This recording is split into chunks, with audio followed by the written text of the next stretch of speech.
प्रदेश में सुशासन दिवस मनाया जा रहा है, लेकिन झावा में जन सुनवाई में आने वाले आवेदनों को देखा जाए तो आदिवासी इंसाफ और उचित कार्रवाई के लिए थाने चौकी के चक्कर पर चक्कर लगा रहा है।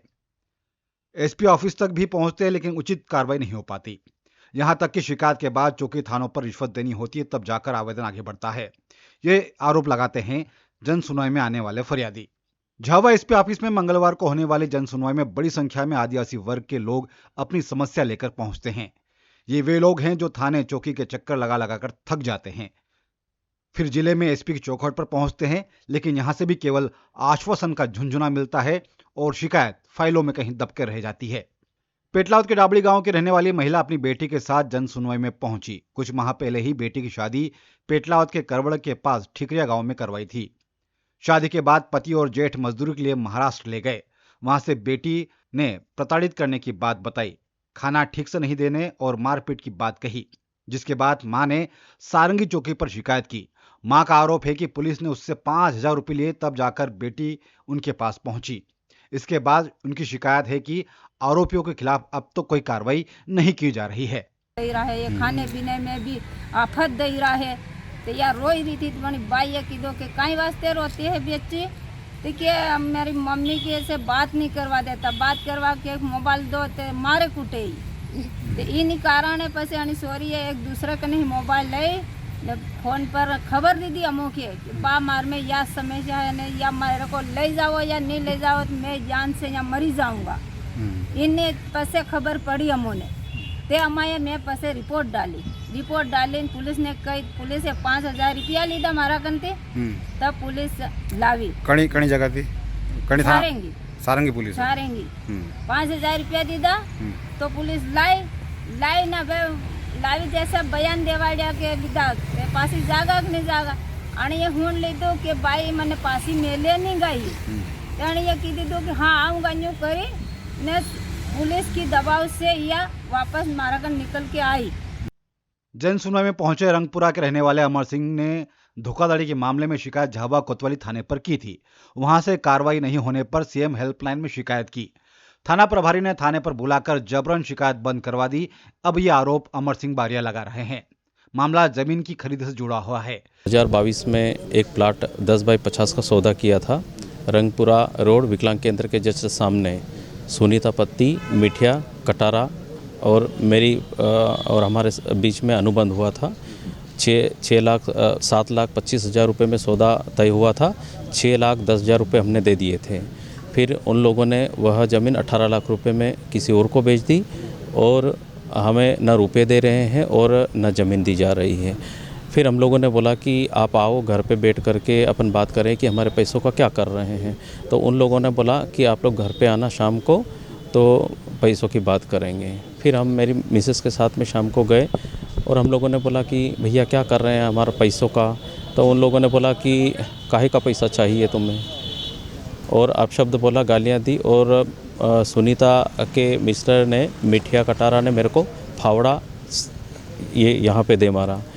तो उसके बाद में फिर मेरी मिसेस ने भी बोला कि भाई क्यों मार रहे हो। इतने में उनकी मिसेस आ गई, उनकी 2 लड़कियां आ गई, उनके दोनों लड़के आ गए, दारू पिए ले थे और मेरे को भी गले में पकड़ लिया और मेरे को खूब मारा।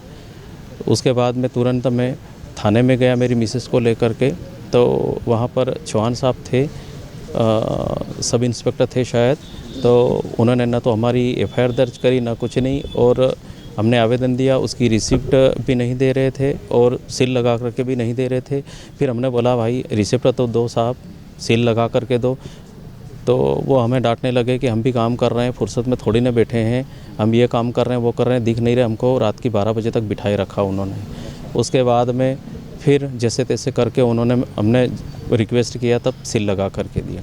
उसके बाद से कोई कार्रवाई नहीं हुई। फिर हम लोगों ने सीएम हेल्पलाइन किया, तो टीआई साहब का फ़ोन आया और एक ये दिलीप जी वर्मा जो है वो भी 2 स्टार है, उन्होंने फ़ोन लगा के बोला आओ यहाँ थाने पे और आप लोगों के बयान लेना है।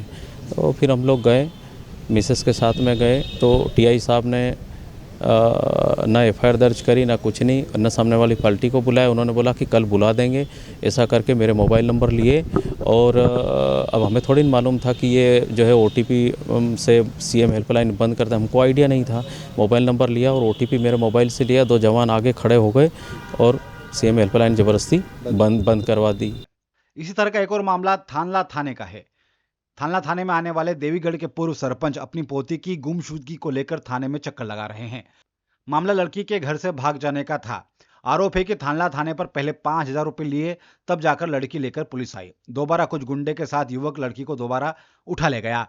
अब वे थाने के चक्कर लगा रहे, लेकिन उनकी सुनवाई नहीं हो रही है। आप ही सुनिए कि रमेश सिंगाड़िया के साथ में क्या कुछ बीत रहा है। 2-4 साथियों के साथ लेकर आया और मेरे लड़की को भगा ले गया और गुमशुद की रिपोर्ट भी हमने करी और हमारे लोकेशन का आदेश भी हमको मिल गया। खान साहब जो हमारे बीट प्रभारी उसने निकाल लिया और हम 2 महीना से इंतज़ार कर रहे हैं, तो थाना प्रभारी आदेश नहीं दे रहा। पहले हमने उसको रिश्वत दी थी 5,000 रुपया, तो हमारे साथ पुलिस बल 4-5 दिन में भेज दिया था। अभी क्या हमारे पास आदेश नहीं आया, साहब मैं पैसा अभी नहीं दे रहा, पहले मैंने 5,000 रुपया दिए थे तो मेरा काम हो गया था, आज हम पैसे नहीं दे रहा। इस कारण से हमको टाल मटोल करके आज 2 महीना मेरी लड़की के निकाल दिया। आज 21 तारीख को मेरी लड़की ने फिर फ़ोन किया कि मैं कोटा में हूँ, कोटा में मुझे एक लड़के ने बंधक बना रखी है एक झोपड़ी में और मुझे मारपीट कर रहा, परेशान कर रहा और मुझे ले जाओ ऐसी धमकी दे रहा। तो खान साहब के पास मैं गया, मोबाइल लेके गया, लोकेशन सुनाया, खान साहब ने सुना और खान साहब ने बोला कि मैं आता हूँ, आने के लिए तैयार हूँ, थाना प्रभारी आदेश दे दे, मैं आने के लिए तैयार हूँ। हम 21 तारीख, 22 तारीख, 23 तारीख तक भी गए, थाना प्रभारी हमको बोलता है अभी तो नहीं, आपको जनवरी में देखा जाएगा, ऐसा करके मुझे परेशान किया जा रहा। झावा जिले के थानों चौकियों और जन सुनवाई में आने वाली शिकायतों पर क्या कार्रवाई होती है, इसके लिए हमने झावा एसपी पद्म विलोचन शुक्ल से बात करने की कोशिश की, लेकिन उनसे बात नहीं हो पाई। झावा के अतिरिक्त पुलिस अधीक्षक पीएल कुर्वे ने थाने चौकी पर शिकायतकर्ताओं से रुपए लेने के आरोपों को खारिज करते हुए कहा कि जब फरियादी के मुताबिक कार्रवाई नहीं होती है तो रुपए लेने के आरोप लगाए जाते हैं। सीएम हेल्पलाइन जबरन बंद करवाने को लेकर भी गोलमोल जवाब दिया। पुलिस का कहना है कि फरियादी को कानून की जानकारी नहीं होती, पुलिस कानून के अनुरूप कार्रवाई करती है, इसलिए कार्रवाई नहीं करने के आरोप बेबुनियाद है। देखिए, कई बार क्या होता है कि शिकायतकर्ता की जो अपनी शिकायत होती है उनकी मर्जी अनुसार जब कार्रवाई नहीं हो पाती है तो इस प्रकार की शिकायतें कई बार लिखित रूप में देते हैं और अमूमन पुलिस के विरुद्ध इस प्रकार की शिकायतें आमतौर पे प्राप्त होती रहती हैं। उसी प्रकार की सामान्यतः जो शिकायतें प्राप्त हुई हैं, ऐसी कोई विशेष तौर पे कोई अलग शिकायतें नहीं हैं और इस मामले में जो भी फरियादी आता है उसको विधिवत जो कानूनी वैधानिक कार्रवाई है उसके बारे में उसको अवगत कराया जाता है, जिससे वो संतुष्ट भी हो जाते हैं। क्योंकि अभी कई चीज़ें हैं जो आम जनता को मालूम नहीं है और इन मामलों को लेकर के हम जनता के बीच में जाकर के भी कई प्रकार के जागरूकता अभियान भी चला रहे हैं, ताकि वो पुलिस की जो वैधानिक प्रक्रिया है उसके बारे में जाने, जिससे उनके मन में किसी प्रकार का संकोच ना हो।